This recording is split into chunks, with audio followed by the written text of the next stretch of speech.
오해받으니까. 누가 합니까? 옛날에는 동네에 할아버지가 하기도 했어요. 애가 좀 버르장머리 없이 굴면 너 그러면 안 되는 거야. 이렇게 얘기도 했단 말이에요. 지나가다가 저 어린아이들 담배 피면 학생들 이리 와봐. 이거 얼마나 몸에 해로운데. 요즘은 그렇게 했다고 구타당해요. 집단 구타. 안 한다고요. 그렇다고 해서 미디어? 그냥 정말 한편은 걱정이 돼요. 그러니까 예를 들어 프로그램 중에 그런 코미디 프로. 코미디 해야죠. 그죠? 그리고 원래 먹는 거를 주로 하는 방송은 그렇게 해야 되는데 여기서 좀 인기 있다 그러면 모든 미디어가 다 그걸 따라가요. 그러니까 정말 무슨 교육방송, 그 다음 EBS 같은 거, 그 다음에 KBS 이런 데서는 공익을 위한 프로그램을 해야 돼요. 시청률과 관계없이. 그래야 내가 당장 당사자가 아닐 땐 열심히 안 보지만 그걸 기억하고 있어야 만약에 여러분이 자녀를 키울 때나 아니면 여러분이 나중에 나이가 들어서 할머니 할아버지가 됐을 때 찾아본다고요. 그걸 이렇게. 그러면서 또 배워가고 적어도 이런 게 있으니까 내가 좀 든든해. 언제든 그런 거를 통해서 내가 좀 도움을 받을 수 있겠지라는 약간 기둥 같은 그런 것들이 살아있어야 돼요. 그런 거에 통해서도 도움을 못 받아요. 요즘에는. 미디어를 통해서도. 사회에서도 손을 놨어요. 미디어에서도 안 다뤄요. 절대로 대체자가 없는, 대체 인력이 없는 여러분, 부모들이 가르쳐야 돼요.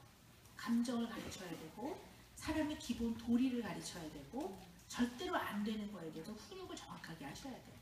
자, 그런데 이제 훈육을 하라고 아무리 얘기를 해주고 TV에서 제가 11년 동안 우리 애가 달라져서 가르쳐줬는데 역시 적용을 시키는 데 어려움이 많으시더라고요. 그래서 제가 이번 주 수요일 날 동아일보 컬럼에 쓴 게 훈육의 내용이에요. 여러분 좀 읽어보시면 도움이 될 것 같은데요. 제가 뭐라고 얘기했냐면 무서움을 빼라고 했어요. 무서움. 애를 무섭게 해서 컨트롤하려고 든다든가 아니면 아이들을 훈육하는 과정에는 처음에 영문을 보는데 좀 무서워해요. 처음에 왜 이러지? 이러면서 앉아 이러면 막 울기 시작하고 그러나 아주 일관된 애티튜드로 태도로 애를 무섭게 안 하면 애가 배워요. 아 이게 이렇게 무서운 과정이 아니구나라는 걸 배우게 되는데 그때까지 잘 버텨주셔야 돼요. 그런데 애를 진짜 이렇게 무섭게 하는 거 그러니까 단호하게 하라 그러면 마지막 뭐 이래요. 그러면 내가 아빠 무서워 내가 이러거든. 그러면 그럼 어떻게 해야 돼요?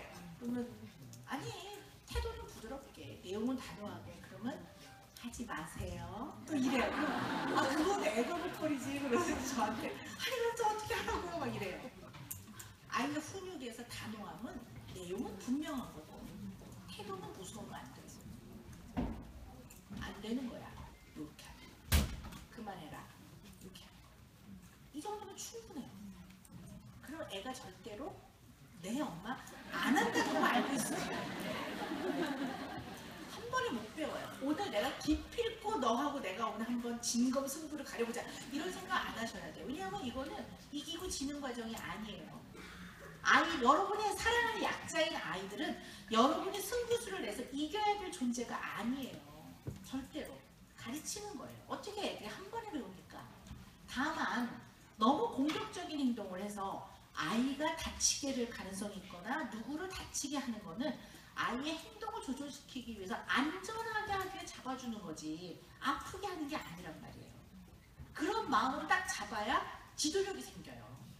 이게 꽉 안 잡아도 이건 너한테 위험하고 이건 절대로 안 되는 거야. 너를 안전하게 대해주마. 딱 잡으면 이게 보이지 않는 힘이라는 게 있어요. 지도력이라고 보통 표현을 하죠.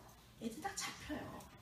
이렇게만 해도 딱 잡혀요. 근데 막 이걸 누르고 막 허벅지를 누르고 이러니까 이거는 의도가 좋아도 공격이라고요. 무서움을 빼야 돼요. 왜 이렇게 하는 거 정말 빼야 돼요. 그래서 아이가 말을 안 듣거나 그러면 앉아. 절대 안 되는 거야. 하면 싫은데 나 또 할 건데? 이래요. 그러면 한 번 정도만 안 되는 거야. 엄마가 가르쳐 주는 거야. 하지 마라. 이렇게 말해주면 돼요.